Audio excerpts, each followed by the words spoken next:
आप देख रहे हैं डी न्यूज़ 24x7 यानी हर खबर पर हमारी नज़र। नमस्कार, मैं हूं राज नारायण मिश्रा। इस समय हम खड़े हैं साउथ दिल्ली के छतरपुर इलाके में, जहां पर हम आपको बताएंगे कि लोग क्यों इकट्ठे हुए हैं और कितनी आरडब्ल्यू यहाँ पर इकट्ठी हुई हैं, वो क्या वजह है जो उनको आज इकट्ठा होना पड़ा है। हम आप सामने देख सकते हैं, लिखा हुआ है यशस्वी प्रधानमंत्री जी 69 कॉलोनियों के जो निवासी हैं उनके जो घर हैं उनको मालिकाना हक दिया जाए। इसको लेकर के आज यहाँ पर 69 कॉलोनियों के जो आरडब्ल्यू हैं वो उनके प्रेसिडेंट, उनके पदाधिकारी और उनके कुछ लोग आए हुए हैं। उनकी डिमांड है प्रधानमंत्री जी से कि हमें अपने मकानों का मालिकाना हक दिया जाए। क्या वजह है जो अभी तक जो अनऑथराइज कॉलोनियाँ हैं उनको रेगुलाइज नहीं किया गया। सरकारें जब भी नई आती हैं आश्वासन देती हैं, लेकिन लोगों का वहीं के वहीं रह जाना ये एक अपने में विडंबना है। हम कुछ लोगों से यहाँ पर बात भी करेंगे। आप देख सकते हैं काफ़ी तादाद में यहाँ पर लोगों की भीड़ है। वो सिर्फ यही आशा करके आज यहाँ पर आए हुए हैं कि किसी भी तरीक़ा से हमारी जो कॉलोनी हैं, हमारे जो 50 गज के, 100 गज के, 150 गज के जो भी मकान हैं, 25 गज के, उनको अथॉराइज किया जाए, उनकी रजिस्ट्रियाँ की जाएँ, जिससे कि हमको मालिकाना हक मिल सके। काफ़ी तादाद में यहाँ पर लोग मौजूद हैं, महिलाएं भी आई हुई हैं।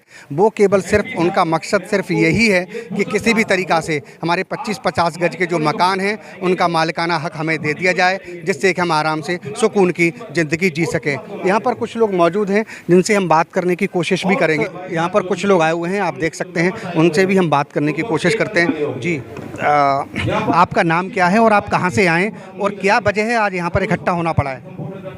मेरा नाम धर्मवीर कौशिक है और मैं देवली में रहता हूँ। हम पिछले काफ़ी दिनों से एक जॉइंट फाइट कर रहे हैं मास्टर प्लान 2041 की, और साथ साथ 69 कॉलोनियाँ जिनको रेगुलाइज दिल्ली सरकार ने नहीं किया अभी तक, जिनको नोटिफाई नहीं किया रेगुलाइज करने के लिए, इनको मालिकाना हक दिलाने की एक लड़ाई हमारी चल रही है। और इसी संदर्भ में आज हम ये डिमांड करने आए हैं सरकार से कि जो 69 कॉलोनियों को इन्होंने पेंडिंग कर दिया है, इनके भी मालिकाना हक जल्दी इन लोगों को दिए जाएं। मैं तो कहता हूं कि मास्टर, आज हम उम्मीद थी कि कॉरपोरेशन चुनाव से पहले इनको मालिकाना हक दिया जाएगा, लेकिन अभी तक ये फैसला नहीं हुआ। हम उम्मीद कर रहे हैं और मांग कर रहे हैं कि आने वाले मास्टर प्लान 2041 में इन कॉलोनियों को भी फाइनल किया जाए, इनको भी रेगुलाइज किया जाए। जी, इन लोगों का कहना है कि हमें तो उम्मीद ये थी कि जो एमसीडी के इलेक्शन आने वाले हैं उससे पहले इन कॉलोनियों को अथॉराइज किया जाए, जिससे कि ये कॉलोनियाँ जो इनलीगल कॉलोनियाँ बताया जाता है, इनको अनऑथराइज कॉलोनियाँ बताया जाता है, उनको किसी भी तरीक़ा से रेगुलाइज कर दिया जाए, जिससे कि लोगों को मालिकाना हक मिल सके। यहाँ पर काफ़ी तादाद में आप देख सकते हैं लोगों की जो भीड़ है, जो लोग इकट्ठे हुए हैं वो इसी वजह से हुए हैं कि किसी भी तरीक़ा से उनका जो 25-50 गज का मकान है उनका अपना हो जाए, उनका आशियाना जो है वो अपना हो जाए। इस वजह से यहाँ पर लोग आए हुए हैं। आप देख सकते हैं हमारे इधर भी काफ़ी तादाद में लोग हैं और एक दूसरे को ये बताने की कोशिश कर रहे हैं कि हमें कहाँ कहाँ इस चीज़ की गुहार लगानी चाहिए, जिस वजह से कि हमारे जो मकान हैं वो लीगल हो सके। हम यहाँ पर और भी कुछ जो पदाधिकारी हैं उनसे भी बात करने की कोशिश करेंगे कि आखिर क्या वजह रही जो अनऑथराइज कॉलोनियाँ थी वो अथॉराइज क्यों नहीं हो पाई। कॉलोनियों की जैसे कि बात आ रही है कि वो अनऑथराइज हैं, उनको अथॉराइज करने के लिए कई जगह गुहार लगाई गई। कहाँ गुहार लगाई गई, आइए हम बात करते हैं मिश्रा जी से, जो यहाँ एसोसिएशन के जनरल सेक्रेटरी भी हैं। उनसे हम ये बात करने की कोशिश करेंगे कि ऐसी कौन सी वजह है जो ये साउथ दिल्ली की 69 कॉलोनियाँ हैं जिनको रेगुलाइज नहीं किया गया, और उन्होंने कहाँ गुहार लगाई और अब तक उसका रिजल्ट क्या रहा। जी, क्या कहना चाहेंगे आज के इस मौके पर? मैं Santosh Mishra, general secretary RW Chhatarpur extension. ये 2019 में भारत सरकार ने दिल्ली की 1797 अनधिकृत कॉलोनियों को रेगुलाइज करने का एक प्रस्ताव पार्लियामेंट में पास किया था, जिससे कि दिल्ली की सभी अनऑथराइज कॉलोनी को पास कर सके। ये यहाँ पे कॉलोनियाँ कोई 30 साल पुरानी, कोई 20 साल पुरानी, कोई 10 साल पुरानी, इस तरह की दिल्ली की लगभग 60% की आबादी अनऑथराइज कॉलोनियों में बसती है। ये हम सभी लोग गौरवान्वित हुए थे कि भारत सरकार ने 1980 के बाद में कोई पहला रेजुलेशन लाया जो अनधिकृत कॉलोनियों को पास करने का। इससे हम लोग बहुत खुशी हुए कि हमें भी अपने घरों का मालिकाना हक मिलेगा। लेकिन दुर्भाग्य से 1797 कॉलोनियों में से केवल 1731 कॉलोनियों को पास की गई और 69 कॉलोनियों को एफिलेंट का दर्जा देकर के बाहर कर दी गई। ये दुर्भाग्य थी। जो भारत सरकार ने जो नोडल अधिकारी, नोडल एजेंसी जो नियुक्त किया था, MCD, SDMC, तीनों कॉरपोरेशन और DDA जो नोडल एजेंसी थी, उनके द्वारा सर्वे कराया गया जो बताया गया है और उस बेस पे इन 69 कॉलोनियों को बाहर किया गया। जब से हमारी कॉलोनी छतरपुर एक्सटेंशन और आसपास की कॉलोनियों को जो रेगुलाइजेशन प्रोसेस से बाहर किया गया, उसी संदर्भ से हम सबसे पहले माननीय सांसद जी के पास में, विधायक जी के पास, माननीय मंत्री हरदीप पुरी जी, छतरपुर एक्सटेंशन RW पहली RW है जिन्होंने माननीय मंत्री जी से मिल करके उनसे अनुरोध किया था कि हमारी कॉलोनी छतरपुर एक्सटेंशन उस एफिलिएंट कैटेगरी की नहीं है जिसे बेवजह से उसको एफिलिएंट में डाल दिया गया है और लोगों को मालिकाना हक नहीं दिया गया, उनके साथ खिलवाड़ किया गया है। इसके साथ ही कई सारे जगहों पे DDA में, LG के पास में, माननीय प्रधानमंत्री जी के कार्यालय में भी हमने आवेदन दिया और वहाँ पे ये बताया गया कि 1731 कॉलोनियाँ पास हो जाएगी। उसके बाद जो बची कॉलोनियाँ रहेगी 6 महीने के अंदर में रेजुलेशन ला करके और इन कॉलोनियों की भी पास कर दी जाएगी। जब हम हरदीप पुरी जी को अपनी अनुरोध पत्र दिया था, उससे रिक्वेस्ट किया था कि आप इन कॉलोनियों को आप सर्वे करवाइए। जो सर्वे रिपोर्ट आपको मिला है वो गलत जानकारी दी गई है भारत सरकार को, ग्राउंड पे वास्तविक स्थिति नहीं है। तो उन्होंने अपने जो DDA के तत्कालीन वाइस चेयरमैन उनको रिकमेंड किया था कि आप एक सर्वे कमेटी बनाइए और रिव्यू कमेटी बना करके सर्वे करवाइए और सर्वे के बाद में ये कॉलोनियाँ जो समानांतर कॉलोनियाँ पास हुई है उसके साथ भी इसे भी शामिल कीजिए। कुल मिला के ये है कि अभी तक कोई भी रिस्पॉन्स नहीं आया, चाहे वो शहरी विकास मंत्री हरदीप पुरी जी रहे हों, चाहे निगम पार्षद रहे हों, सांसद आपके रहे हों, लेकिन आपको अभी तक कोई पॉजिटिव रिजल्ट आपके सामने नहीं आया। एक चीज़ और है, हम आपका बैनर देख रहे हैं जो भ्रष्टाचार आपने लिखा हुआ है कि भ्रष्टाचार खत्म किया जाए। क्या आपको लगता है कि जो 69 कॉलोनियाँ हैं वो भ्रष्टाचार की भेंट चढ़ी हुई हैं? बिल्कुल भेंट चढ़ी है। ये कॉलोनी रेगुलाइजेशन का मुद्दा हम इसीलिए उठा रहे हैं कि अनधिकृत कॉलोनियों के अंदर में ज़बरदस्त भ्रष्टाचार हो रही है। वहाँ कंक्रीट के जाल बनाए जा रहे हैं, मल्टी स्टोरी बिल्डिंग बनाए जा रहे हैं। इससे वहाँ के मूल निवासियों की जो मानवीय सुविधाएं होती है उसमें भी परेशानियाँ हो रही है। आप एक छोटे आदमी, यहाँ पे रोजी मजदूरी करने वाले आदमी, रिटायर्ड आदमी जो अपनी पूरी ज़िंदगी की कमाई लगा करके, आपको भ्रष्टाचार कहाँ लगता है? ये इसमें भ्रष्टाचार आप इस कॉलोनियों में जाकर के जहाँ भी आपकी छोटी मकान बनाइए, वहाँ पे जो कॉरपोरेशन के, पुलिस के जितने भी एजेंसी है वो सारे एक्टिव हो जाते हैं, आपके ज़बरदस्ती पैसे मांगते हैं। इसके एवज में जितने भी मल्टी स्टोरी बिल्डर्स वगैरह को फ़ायदा है कि पैसे की लेन देन में इन कॉलोनियों को बर्बाद कर रहे हैं। हमारी हम डिमांड भी यही करते हैं कि इन कॉलोनियों को नियमित हो और इन जो जंजाल है, जो पुलिस की हो, MCD के हो, ये इनके चंगुल से छुटकारा मिले और लोगों को मानवीय जीवन में सुधार हो और आसानी से अपनी मालिकाना हक मिल सके। लोगों का आरोप है कि ये जो 69 कॉलोनियाँ हैं वो जो अनऑथराइज कॉलोनियाँ हैं उनको अथोराइज इसीलिए नहीं किया गया क्योंकि ये कॉलोनियाँ भ्रष्टाचार की भेंट भी चढ़ी हुई हैं। ऐसा जो जहाँ पर RW के लोग हैं आए हुए हैं उनका आरोप है कि भ्रष्टाचार की वजह से आज हम पिछड़े हुए हैं, इसीलिए उनकी ये भेंट चढ़ी हैं कॉलोनियाँ। इसी वजह से हमारी जो कॉलोनी है वो रेगुलाइज नहीं हो पा रही हैं। आज हमारे साथ मौजूद हैं यहाँ पर RW के लोग, उनसे भी हम बात करने की कोशिश कर रहे हैं कि क्या वजह रही जो अभी तक ये कॉलोनियाँ अथोराइज नहीं हो पाई। जी नमस्कार जी, मेरा नाम देवेंद्र शर्मा है और मैं छतरपुर एक्सटेंशन RW का प्रेसिडेंट हूँ।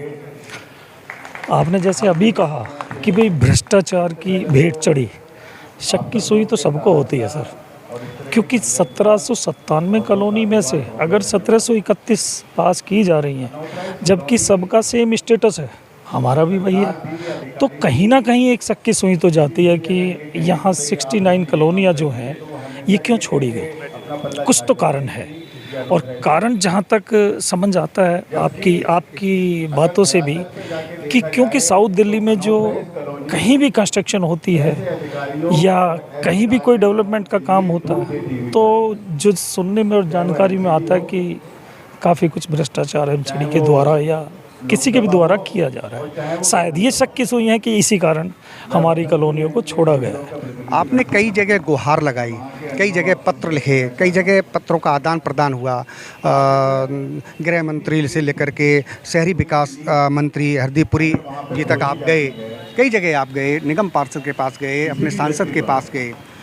आखिर आपको लास्ट में ये कदम उठाना पड़ा है कि लोग यहाँ पर इकट्ठे हुए हैं। आप क्या डिमांड कर रहे हैं आज की डेट में और अपनी बात को कहाँ तक पहुँचाना चाहते हैं?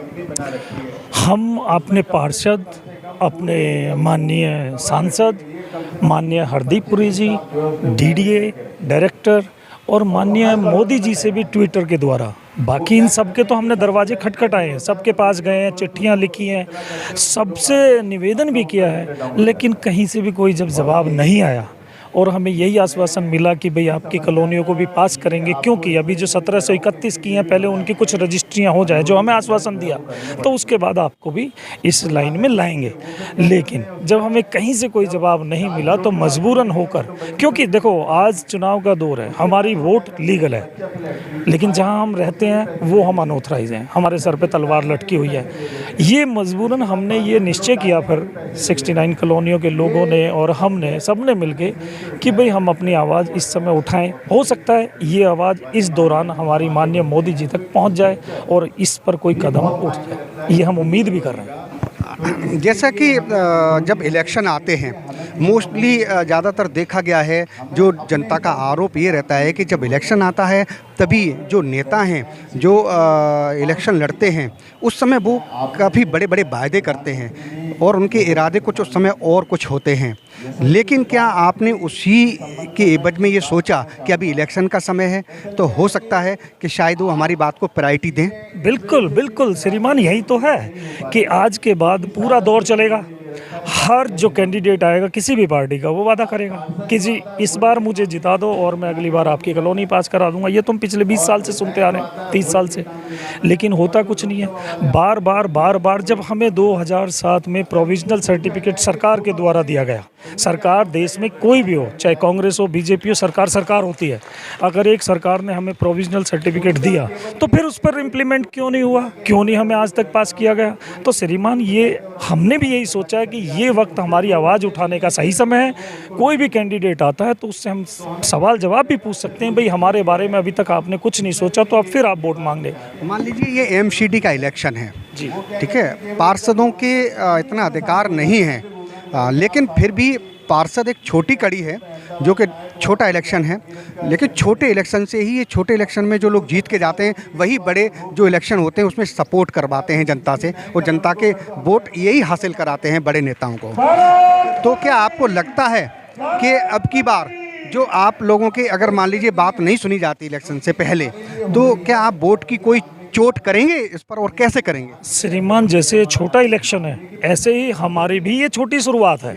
हमने अब जो शुरुआत की है, अगर हमारे बारे में नहीं सोचा गया तो इस चुनाव में भी हम कुछ ना कुछ तो सोचेंगे, लेकिन इसके बाद अगर हमें कुछ नहीं आश्वासन के बगैर अगर हमारा काम नहीं हुआ तो अगले चुनाव में तो चोट श्रीमान ज़रूरी करनी पड़ेगी। ये हम प्लान बनाएंगे।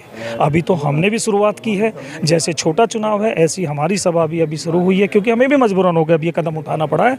अगर सरकार ने इस बारे में कुछ नहीं सोचा, इन 69 कॉलोनियों के बारे में नहीं सोचा, तो फिर आगे हम भी फिर चोट वाली जो आपने बात कही है शायद उसके बारे में भी सोचा जाएगा, बिल्कुल सोचा जाएगा। प्रोग्राम ऑर्गेनाइज किया जा रहा है, RW के ये 69 कॉलोनी के RW के लोग इकट्ठे हैं, कुछ और भी लोग आए हुए हैं यहाँ पर, क्या डिमांड है? देखिए डिमांड क्या है कि ये कॉलोनियों का मालिकाना हक आज तक मिला नहीं है, जबकि यहाँ पे बहुत छोटे छोटे जो है बस्तियाँ हैं। दूसरी बात है किसी की ज़मीन 100 गज 50 गज से ज़्यादा नहीं है और इसको एफ्लुएंट बना दिया गया। तो सरकार बिना सर्वे के हुए जो इन्फ्लुएंट बनाई है, तो हम लोग का ये डिमांड है, अनुरोध है कि प्रधानमंत्री जी से और जो यहाँ सांसद होंगे या जो भी मंत्री हैं और जो अधिकारी हैं कि इसको एक बार आप सर्वे करा के कम से कम ये घोषित तो करो कि ये एफ्लुएंट है या मिनिमम कैटेगरी के लोग रहते हैं। जब गरीब तबके के लोग रहेंगे और उनको बिना वजह आपने मालिकाना हक से वंचित किया है, क्योंकि हम भी चाहते हैं ना कि एक आम नागरिक की तरह हर सुविधाओं के साथ रहें, कि हम सुविधाओं से केवल वंचित क्यों रहें, जबकि हम प्रॉपर्टी टैक्स से लेके सब कुछ देते हैं, लेकिन उसके बाद भी हम लोग का मालिकाना हक नहीं मिला है। इसलिए अभी तक ये है कि सारे कॉलोनी के लोग इकट्ठे हुए हैं ताकि हमें कुछ इसका समाधान निकले और हम लोगों का जो कॉलोनी है वो पास कर दिया जाए ताकि हम भी अपनी जीवन बसर अच्छे ढंग से कर सकें। जैसा कि अभी हम आपको दिखा रहे थे, साउथ दिल्ली के छतरपुर में अग्रवाल धर्मशाला में यहाँ पर 69 कॉलोनियों के जो RW हैं, उनके प्रेसिडेंट, उनके पदाधिकारी और वहाँ के निवासी आए हुए हैं। उनकी डिमांड है कि जो हमारी 69 कॉलोनियाँ हैं साउथ दिल्ली की, वो वंचित रखी जा रही हैं। लेकिन हमारे पीछे एक बैनर भी लगा हुआ है, उन कॉलोनियों को जो अथॉराइज करने के साथ साथ, उनको अधिकृत करने के साथ साथ इस बैनर पर भ्रष्टाचार शब्द भी लिखा हुआ है। तो हम ये भी बात करने की कोशिश करेंगे कि आखिर ये भ्रष्टाचार जो शब्द लिखा हुआ है उसकी क्या वजह है। क्या ये जो कॉलोनियाँ हैं 69 वो केवल भ्रष्टाचार की भेंट चढ़ रही हैं? इस भेंट के बारे में भी बात करेंगे। अग्रवाल जी हमारे साथ मौजूद हैं जो इस सभा हो रही है, जो जनसभा हो रही है, उसके प्रतिनिधित्व कर रहे हैं। तो अग्रवाल जी, सबसे पहला सवाल ये है कि जो 69 कॉलोनियाँ हैं, ये 69 पर ही प्रश्न चिन्ह क्यों लगाया गया है? क्या वजह है जो अभी तक इन कॉलोनियों का सर्वे सही ढंग से नहीं किया गया? देखिए, ऐसा है, ये 2019 में रेगुलेशन बनाया गया था। वो भी जल्दी में बनाया गया था क्योंकि इलेक्शन आने वाले थे 2020 मार्च या अप्रैल में, और उसके अंदर कारण कुछ भी नहीं था। हम सबसे मिले, हमने कहा इसको क्यों रखा है। उन्होंने एक स्लोगन बनाया था, to prioritize the weaker section. एक पॉलिटिकल स्लोगन के लिए 66 को उठाकर 69 को अलग रख दिया गया। हमें आश्वासन दिया गया कि इसको हम बहुत जल्दी कवर कर देंगे। तो लेकिन क्या हुआ, इलेक्शन भी हो गए, सब कुछ हो गया। वाइस चेयरमैन DDA ने कहा था कि जून 2020 से पहले ये मतलब आपको भी क्लियर कर दिया जाएगा। बस उस टाइम का वो पड़ा हुआ है, और पड़ा हुआ है। हमने हर दरवाज़ा खटखटाया है, कोई सुनने को तैयार नहीं है। वो एज इट इज़ ही पड़ा हुआ है। इसी माध्यम से हम आपके माध्यम से आवाज़ उठाना चाहते हैं, जो प्रधानमंत्री जी तक हमारी आवाज़ पहुँचे कि इनको क्यों रोका हुआ है। जब कानून बन गया, लॉ बन गया, इनको क्लियर करिए। आपने जैसा कि बताया कि निगम पार्षद से लेकर के, चाहे वो निगम पार्षद हों, क्षेत्र के विधायक हों, क्षेत्र के MP हों, शहरी विकास मंत्री हरदीप पुरी जी हों, आपने कहीं हर जगह गुहार लगाई आप लोगों ने, लेकिन आपकी कहीं कोई सुनवाई नहीं हुई। अभी निगम के चुनाव चल रहे हैं दिल्ली में, है ना, 4 दिसंबर को वोटिंग होनी है। क्या आपने ये समय इसीलिए उपयुक्त समझा कि अभी चुनाव हैं तो हो सकता है कि हमारी बात नेताओं के कान में जो जूं की तरह रेंगे और हमारी कुछ आवाज़ को ऊपर तक पहुंचाया जाए, जिससे कि आपको न्याय मिल सके? ऐसा है कि जब इलेक्शन होते हैं तो नेता लोग आसमान से उतर कर नीचे आते हैं, और हमारा ये था कि अब तो बात हमारी सुनेंगे। अभी तक तो किसी ने सुनी नहीं। हम कैपिटल में बैठे हैं और हमने हज़ारों लेटर, हज़ारों मैसेज सबको मिले। किसी ने यही कहा कि ऊपर से आएगा, करेंगे। उनको दिल्ली की एक्चुअली चिंता है ही नहीं। और हमारा ये है कि अब सेंसिटिव टाइम है। हमारा मसला मोदी जी ने करना है और किसी ने नहीं करना है।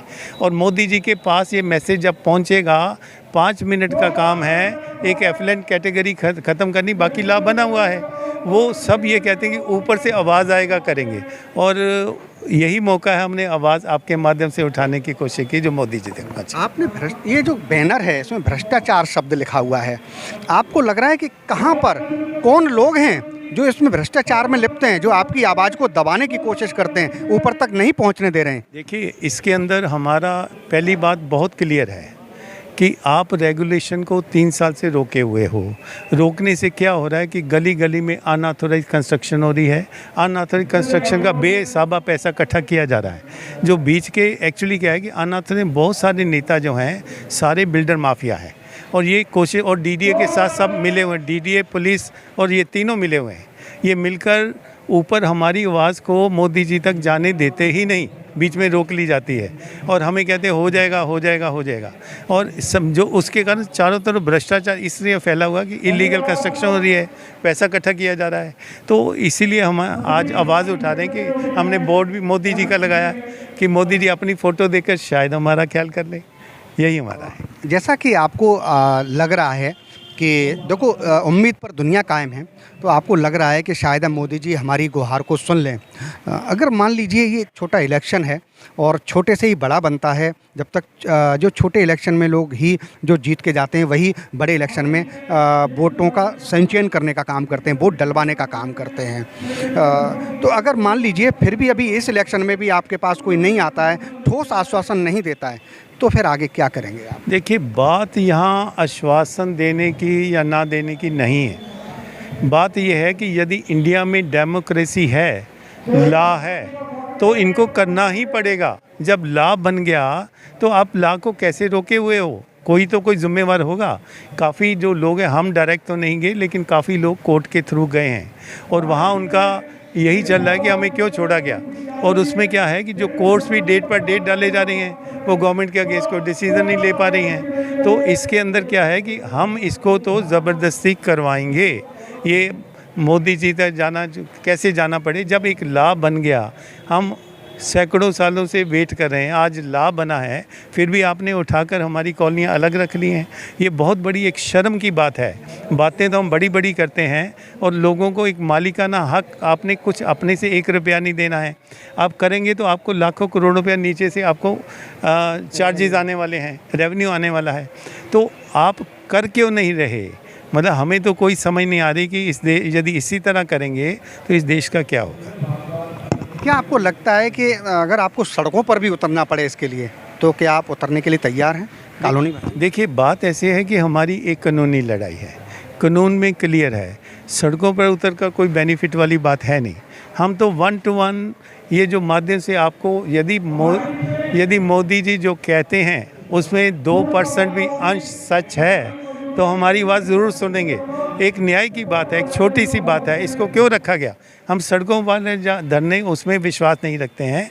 हम तो एक कानूनी आदमी हैं और एक डेमोक्रेटिक वे से अपनी आवाज़ उठाना चाहते हैं। जैसा कि अभी अग्रवाल जी बता रहे थे कि हम लोग सड़कों पर उतरने वाले आदमी नहीं हैं, हम कानून में भरोसा रखने वाले आदमी हैं। इसी वजह से आज हमने यहाँ पर जो 69 कॉलोनियाँ हैं उसको लेकर के एक जनसभा की है और सभी एकजुट होकर के मोदी जी तक ये आवाज़ पहुँचाना चाहते हैं कि आखिर क्या वजह है, ऐसा कौन सा भ्रष्टाचार है जिसकी वजह से हम 69 कॉलोनियाँ हमारी केवल रह गई हैं। उसके अलावा और कॉलोनियों की बात तो होती है, लेकिन 69 कॉलोनी की बात क्यों नहीं हो रही है? ये जो बीच के जो लोग हैं जिन पर ये आरोप लगा रहे हैं कि जो 3-4 जो बीच में एजेंसियां हैं जो इनकी बात को प्रधानमंत्री तक नहीं पहुंचाती हैं, लेकिन अभी दिल्ली में निगम के चुनाव हैं, इनका साफ साफ कहना है कि अभी नेता इलेक्शन के समय आसमान से ज़मीन पर उतर करके आते हैं। यानी जो नेता हैं वो ज़मीन पर जीतने के बाद कम दिखाई देते हैं,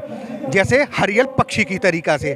तो इनका आरोप है कि अगर नेता अभी भी अगर नहीं सुधरे तो फिर कब सुधरेंगे। और हम तो डेमोक्रेसी में विश्वास करने वाले लोग हैं, आखिर हमें न्याय कब तक मिल पाएगा? अब देखना ये होगा कि आज की जनसभा में 69 कॉलोनियों के जिस तरीक़ा से RWA भाग ले रहे हैं, उनकी आवाज़ मोदी जी तक कब तक पहुंचेगी और कब तक न्याय मिल पाएगा।